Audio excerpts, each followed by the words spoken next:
그래서 오늘 본문 23절 말씀 우리 함께 선포합니다.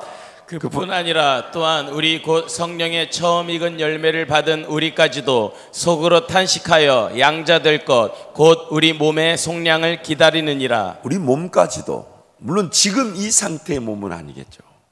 우리 영혼이 지금 이런 몸과는 다른 어떤 부활의 그 몸을 입게 될 것이다. 입게 될 것이다. 우리 30절 말씀 함께 선포합니다. 또 미리 정하신 그들을 또한 부르시고 부르신 그들을 또한 의롭다 하시고 의롭다 하신 그들을 또한 영화롭게 하셨느니라.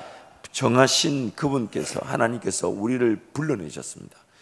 우리를 선택하셨는데 제약 가운데, 어두움 가운데, 사망 가운데 머물러 있으니까 우리를 그 사망에서, 어두움에서, 죄에서 불러내셨습니다. 불러내신 그분이 의롭다 하시고 의롭다 하신 그분이 우리를 영화롭게 하실 것입니다. 이것을 성도의 견인이다라는 표현을 씁니다. 성령 하나님께서 우리가 몰랐던 우리 자신들, 죄인임을 알게 하셨으나 예수 그리스도의 피가 필요한 하나님의 백성임을 깨닫게 하시고, 그래서 그 거듭남, 즉 우리 안에서 우리가 모르는 그 성령 하나님만의 역사를 통해 우리가 하나님의 백성이라는 그 정체성이 확인된과 동시에 예수 그리스도 피로 거듭나게 하시고, 거듭나게, 바람이 어디서부터 어디로 가는지를 모르는 그 성령의 역사로만 거듭나게 하셔서 우리를 의롭다고 하시고, 의롭다 하신 그 분이 우리를 영화로울 때까지 이끌어 가신다. 포기하지 않으신다. 내버려 두지 않으신다. 그래서 여러분, 이 포기하지 않으신다는 것에 우리가 생각을 빨리 바꿔야 됩니다. 그게 뭐냐면, 우리는 결코 망하지 않지만 하나님 그분 손에 붙들려 있기 때문에 세상 방식이나 우리 인간적 방식으로 살아갈 수 없다는 겁니다. 빨리 생각을 바꿔야 돼요. 하나님 나를 포기하지 않는다는 말은 우리를 결코 내버려 두시거나 죽음에 처하게 하거나 지옥 가지 않도록 지키신다는 것인데, 그것이 결국 무엇을 의미하는 겁니까? 하나님이 계획하시고 선택하신 그 일을 죄인이었던 나를 건져내시면서까지 포기하지 않으셨고, 자기 아들 예수 그리스도를 피로 값주고 살 만큼 그 대가를 지불하시고 우리를 구원하셨으니 어찌 우리를 내버려 두시겠습니까? 그 말은 우리가 하나님 손에 붙들려 있다는 것인데, 하나님 손에 붙들려 있다는 것은 그냥 하나님의 그 원리와 방법대로 쫓아가는 게 제일 행복합니다. 제일 행복합니다. 별로 안 행복하신 모양인데 제일 행복합니다. 제일 행복합니다. 내가 나다울 수 있고, 내가 나다우면서 주의 길을 따라갈 때 사명이 감당되어지면서 하나님 나라의 영광, 그 나라의 기준에 맞춰 이 땅의 삶이 우리가 맛보아지고 누려지게 되는 것이죠. 그리고 이것은 예수 그리스도께서 이 땅에 다시 오시는 그 재림의 순간을 의미합니다. 그래서 예수 그리스도의 그 재림 시에라고 해서 이제 그 다음 내용은 제가 우리 권성수 교수님, 지금 대구 동신교회에 계신데 권성수 목사님의 구원론의 영화의 내용과 종말론의 마지막 심판과 영원한 형벌의 내용을 제가 두 개를 묶어서 같이 내용을 간단하게 소개해 봤습니다. 예수 그리스도의 재림 시에 첫 번째, 죽어서 그리스도와 함께 있던 영혼들은 그리스도와 함께 와서 육체와 결합될 것입니다. 성경 구절이 있지만 그 중에서 데살로니가전서 4장 16절 17절 우리 함께 갑니다. 주께서 호령과 천사장의 소리와 하나님의 나팔 소리로 친히 하늘로부터 강림하시리니 그리스도 안에서 죽은 자들이 먼저 일어나고 그 후에 우리 살아남은 자들도 그들과 함께 구름 속으로 끌어올려 공중에서 주를 영접하게 하시리니 그리하여 우리가 항상 주와 함께 있으리라. 죽어있던 자들이 먼저 일어나 그리스도와 함께 와서 새로운 몸을 입고 이제 다시 주님께로 올려지게 되는 것이죠. 두 번째는 예수 그리스도의 재림 시에는 그리스도인은 우리의 몸이 그리스도의 완벽한 몸처럼 변화될 그리스도의 재림을 고대하고 있습니다. 그래서 고린도후서 5장 1절 2절 말씀 함께 갑니다. 만일 땅에 있는 우리의 장막집이 무너지면 하나님께서 지으신 집 곧 손으로 지은 것이 아니요 하늘에 있는 영원한 집이 우리에게 있는 줄 아느니라. 참으로 우리가 여기 있어 탄식하며 하늘로부터 오는 우리 처소로 덧입기를 간절히 사모하노라. 우리의 이 육신을 뜻하는 거죠. 땅의 장막이다. 우리가 거하는 육신, 영혼이 거하는 현재 육신이 무너지고 나면 이제 그 하늘에 속한 그 영원한 초소를 덧입게 될 것이다. 그래서 그 부분을 좀 더 나누자면 사도 바울은 이 우리 부활체, 즉 예수 그리스도의 부활의 몸과 같은 것을 우리도 입게 될 것인데, 이 부활체는 썩지 않고 영광스럽고 능력 있고 또한 영적인 몸이 될 것이다 라고 말씀하고 있습니다. 그래서 그 중에 빌립보서 3장 20절 21절 말씀 우리 함께 갑니다. 그러나 우리의 시민권은 하늘에 있는지라 거기로부터 구원하는 자 곧 주 예수 그리스도를 기다리노니 그는 만물을 자기에게 복종하게 하실 수 있는 자의 역사로 우리의 낮은 몸을 자기 영광의 몸의 형체와 같이 변하게 하시리라. 우리가 이 썩을 몸을 버리고 예수 그리스도의 그 부활의 몸, 자기 영광의 그 형체, 예수 그리스도의 영광의 형체 같은 몸을 입게 될 것이다. 이제 뭐 저도 느끼니까 우리 성도님들도 더 많이 느끼실 텐데, 언제 이렇게 배가 나왔나 모르겠어요. 언제 이렇게 주름이 생겼나 모르겠고, 얼마 전만 해도 이게 탱탱했던 것 같은데 한번 즐겨와서 이렇게 된 것 같기도 하고, 어쨌든 언제 흰머리가 이렇게 많이 생겼나 모르겠어요. 그래서 제가 이 장례가 있어서 한번 장례 갔다가 예전에 섬겼던 저희 그 처가 교회 담임 목사님을 뵀는데, 그분은 늙지도 않으신 것 같아요. 근데 저는 왜 이렇게 됐는지 모르겠어요. 그래서 이 말씀 어제 준비하면서 주님 어서 속히 오시옵소서. 물론 농담입니다만은 우리는 이 몸을 벗어버리게 되고, 왜냐하면 이 흙으로 돌아가게 될 것이죠. 그러나 우리도 우리 주님이 부활했던 그런 영광스럽고 능력 있는 그 영적인 몸으로 변화되게 될 것입니다. 갈아입게 될 것입니다. 또 그래서 그것을 이렇게 우리 권성수 교수님의 구원론 영화에는 이런 표현을 씁니다. 우리의 부활체는 아마 한 페이지 더 앞에 있을 텐데 여러분 교재에 있습니다. 우리의 부활체는 하나님의 물리적 창조의 아름다움을 그대로 반영하는 몸이 될 것이다. 하나님이 창조하실 때 부여하신 모든 점은 다 가진 부활체로 하나님이 보시기에 매우 좋은 상태가 될 것이다. 하나님이 마련하신 새하늘과 새 땅에서 살기에 적합한 새로운 부활체로 영원히 살게 될 것이다. 세 번째는 예수 그리스도의 재림 시에 모든 피조물도 역시 회복될 것입니다. 세상 모든 피조물도. 그래서 오늘 본문 21절 말씀 우리 함께 갑니다. 그 바라는 것은 피조물도 썩어짐의 종노릇 한 데서 해방되어 하나님의 자녀들의 영광의 자유에 이르는 것이니라. 피조물도 그 썩어짐의 종노릇 한 데서 다 해방된다, 회복된다는 것이죠. 또한 예수 그리스도의 재림 시에 네 번째는 신자들과 불신자들의 최후 대심판이 있을 것입니다. 요한복음 5장 29절 말씀 선포합니다. 선한 일을 행한 자는 생명의 부활로, 악한 일을 행한 자는 심판의 부활로 나오리라. 이 심판이 어떤 것이냐 하면, 그 내용을 좀 더 보자면, 죽은 불신자들도 마지막 심판의 날에는 심판을 받기 위해 부활할 것이다 라고 얘기합니다. 그러나 성경이 분명히 말하기를 죽음 그 자체는 심판의 결과이기 때문에 죽음 이후로는 어떤 기회가 결코 주어지지 않습니다. 그래서 그 부자와 나사로 얘기가 나오잖아요.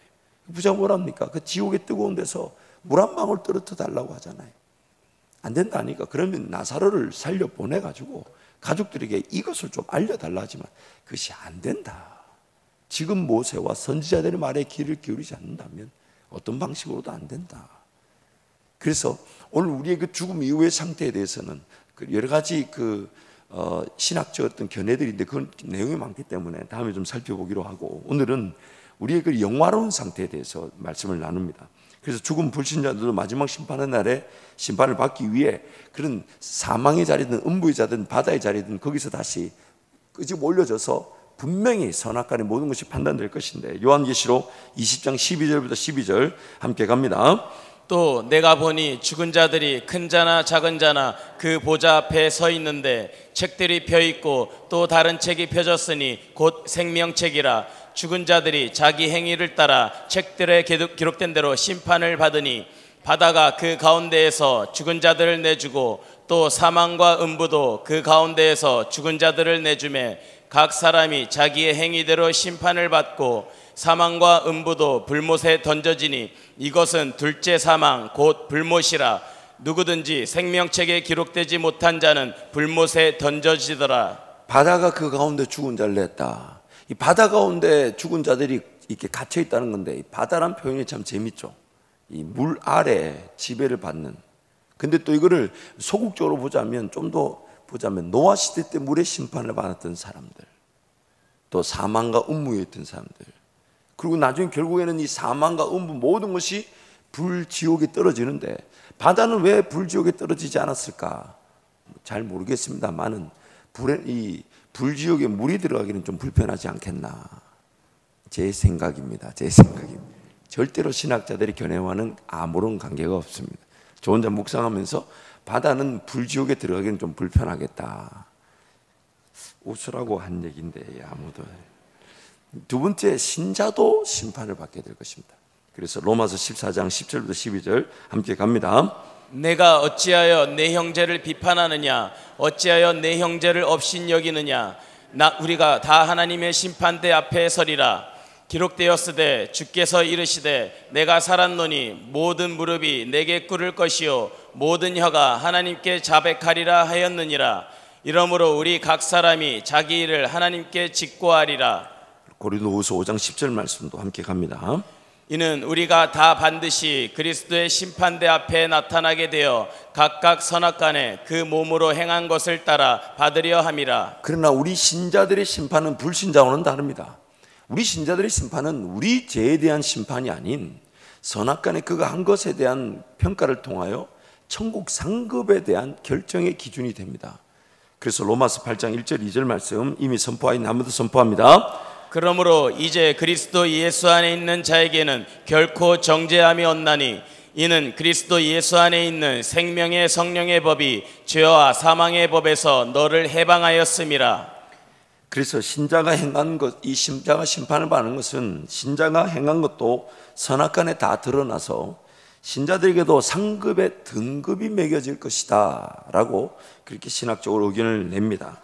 또 고린도전서 3장 12절 15절 말씀 같이 갑니다. 만일 누구든지 금이나 은이나 보석이나 나무나 풀이나 지푸로 이 터 위에 세우면 각 사람의 공적이 나타날 터인데 그날이 공적을 밝히리니 이는 불로 나타내고 그 불이 각 사람의 공적이 어떠한 것을 시험할 것임이라. 만일 누구든지 그 위에 세운 공적이 그대로 있으면 상을 받고 누구든지 그 공적이 불타면 해를 받으리니 그러나 자신은 구원을 받되 불 가운데에서 받은 것 같으리라. 구원과는 관계가 없다는 거죠. 마지막 절 우리가 15절 보니까 자신은 구원을 받되, 구원과는 관계가 없지만 그 공적이 분명히 가려지게 된다는 것입니다. 그래서 권성수 교수님의 그 종말론 마지막 심판과 영원한 형벌 이런 내용이 있습니다. 여기서 오해는 금물이다. 물론 천국에 상급의 차등이 있겠지만 모든 성도에게 영원히 완전한 기쁨이 있을 것이다. 소유나 지위에 관계없이 누구나 완전한 기쁨을 누릴 것이다. 더 큰 상을 받은 자들, 사도와 예수 그리스도와 하나님과 같이 더 큰 권위를 가진 자들이 모든 성도들과 같이 완전한 기쁨을 누릴 것이다. 하나님의 보좌 가까이 있는 사람들도 그들의 지위를 기뻐하는 것이 아니라 하나님의 보좌 앞에 엎드려 하나님을 경배하는 특권을 기뻐할 것이다. 근데 자기만이 그 상급을 누리게 된다는 겁니다. 비교의식에 따른 그런 고통과 눈물은 없지만 자기만이 분명한 그 선악간에 남겨진 공적에 따른 상급을 누리게 될 것이라는 것입니다. 또한 이 권성수 교수님이 이렇게 이어서 말합니다. 천국 상급에 차등이 있다는 것을 의식하는 것이 우리에게 도덕적, 영적 유익이 될 것이다. 서로 경쟁하는 것이 아니라 서로 돕고 격려하는 것이 더 큰 천국 상급을 얻게 될 것이다. 우리는 서로 격려해서 사랑과 선행을 독려해야 한다. 우리는 주님이 주시는 부나 성공을 갈망하는 것이 아니라 주님의 인정을 갈망해야 한다. 그래서 오늘 우리의 영화된 상태 내용을 좀 살펴보았습니다. 또한 우리의 영화된 상태는 예수 그리스도 이 땅에 다시 오신 그날에 완성될 것입니다. 그날까지 우리는 이 타락한 이 본성의 지배와 성령의 지배를 동시에 함께 가지고 가는데, 이 성령의 지배와 타락한 본성의 지배, 어느 것이 더 나를 더 강하게 지배하고 있는가? 이걸 좀 더 다르게 쉽게 적용하자면, 오늘 내 삶에 이런 결정이나 선택이나 혹은 내가 시간을 쓰고 물질을 쓰고 삶에 쓰는 이 영역에서 과연 성령 하나님의 도우심과 성령 하나님의 인도하심에 따른 결정에 따라 내 삶을 세워가고 있는가? 아니면 성령 하나님의 도우심이 없이도, 하나님의 그 확신하신, 확인시켜 주시는 은혜가 없이도 내 삶을 지금 결정하고 가고 있지는 않은가? 그래서 항상 두렵고 떨림으로 어떤 결정이든 쉽게 하지 않고, 또한 내리던 결정이라 할지라도 매 순간 하나님께 깨어 물을 수밖에 없습니다. 과연 하나님이 기뻐하시는 일에 지금 결정한 것인가? 또한 하나님이 나에게 말씀하신 것을 내가 따르고 순종하고 결정하고 발을 내디뎠다 할지라도 그것을 그것에게 이루어 주시고 열매를 거두게 하시고 나타나게 하실 분도 내 능력, 내 인간적 실력이 아닌 성령 하나님의 은혜로만 가능한 것이니까, 그래서 항상 깨어 있을 수밖에 없다는 것이 성경의 논리입니다. 나 자신을 알아가면 알아갈수록, 또한 우리가 살아가는 믿음의 세계를, 원리를 깨달으면 깨달을수록 하나님께 더욱 은혜를 구할 수밖에 없는 것은, 일의 시작도 하나님께 달려있지만 그 시작된 것이 확인시켜 주시는 것도 하나님이시지만 그 일을 이루어 가주실 분도 하나님이시고 그 결과를 나타내실 분도 하나님이시기 때문에 매 순간 우리는 성령 하나님의 은혜를 구할 수밖에 없는, 성령 하나님이 나를 이끌어 가시는 성도의 견인,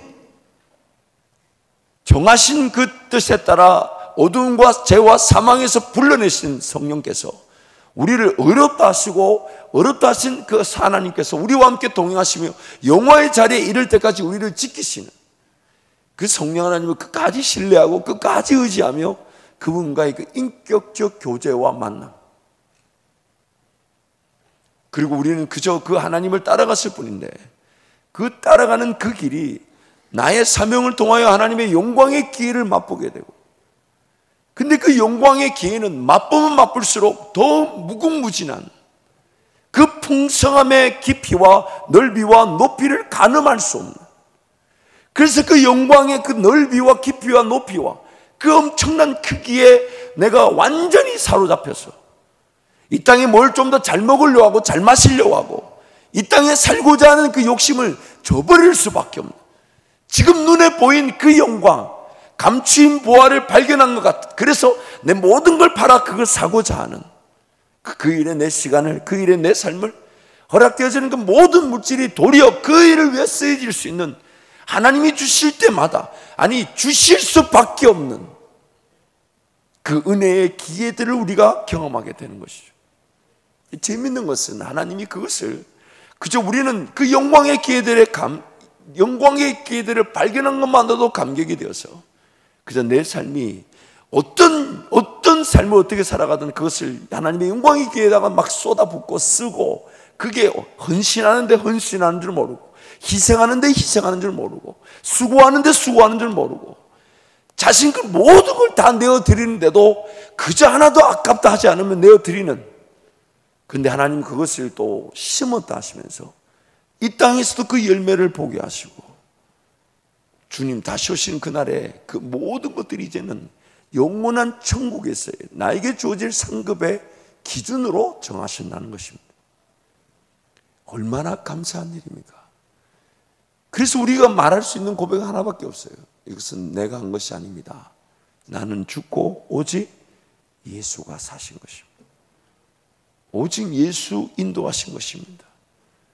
천국의 안기는 우리의 근거도 예수 그리스도가 되시고, 우리의 모든 것들이 공적이 불 가운데서 남겨져 평가를 받을 때도 내가 한 것이 아닌 예수가 한 것임을 고백하게 되고, 그러나 분명히 내가 한 것이 아닌 예수가 한 것임에도 하나님 나에게 상급이 주어진다 하시고 그것을 영원한 천국에서 하나님 예배하는 자리에서 누리게 될 것이다 말씀하시니, 정말 이것이 어찌 은혜가 아닐 수 있겠습니까?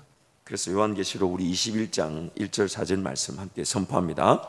또 내가 새 하늘과 새 땅을 보니 처음 하늘과 처음 땅이 없어졌고 바다도 다시 있지 않더라. 또 내가 보매 거룩한 성 새 예루살렘이 하나님께로부터 하늘에서 내려오니 그 준비한 것이 신부가 남편을 위하여 단장한 것 같더라.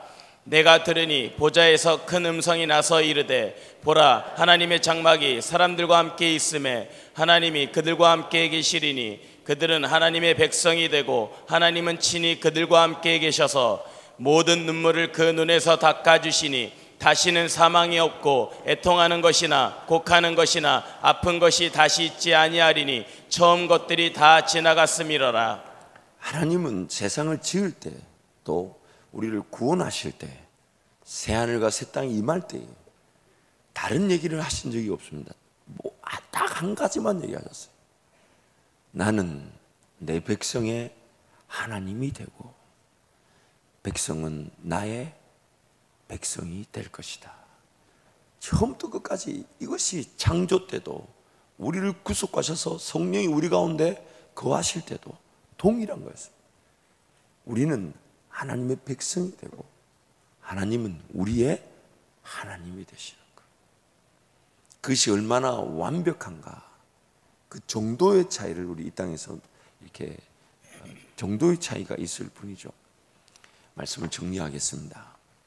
오늘 우리는 세상이 창조되었을 때도 하나님이 절대적으로 필요한 자들로 지음을 받았습니다. 타락의 위기가 있는, 즉 하나님을 의지하고 하나님을 바라보며 하나님의 도우심과 하나님의 인도하심이 없이는 창조된 그 순간에 그 은혜와 능력도 지켜질 수 없는, 창조될 때부터 우리는 하나님이 필요한 자들, 하나님이 없으면 안 되는 자들로 지음을 받았던 것입니다. 그러니 죄로 말미암아 타락한 지금은 더하지 않겠습니까? 죄가 없었던 시대에도 하나님이 없이는 그 상태가 지켜질 수 없었다는 것이 성경의 고백이라면, 죄로 말미암아 타락한 지금 우리는 아담보다 더 하나님이 필요하지 않겠습니까? 그러나 감사한 것은 아담 때에 없었던 그 죄가 우리를 지배하고 우리를 힘들게 하지만 하나님 그것을, 그 죄가 우리를 힘들게 하는 것으로 하나님을 기억하고 하나님을 더 의지할 수 있는 기회가 되게 하신다는 거예요. 그 성경이 이렇게까지 얘기하잖아요.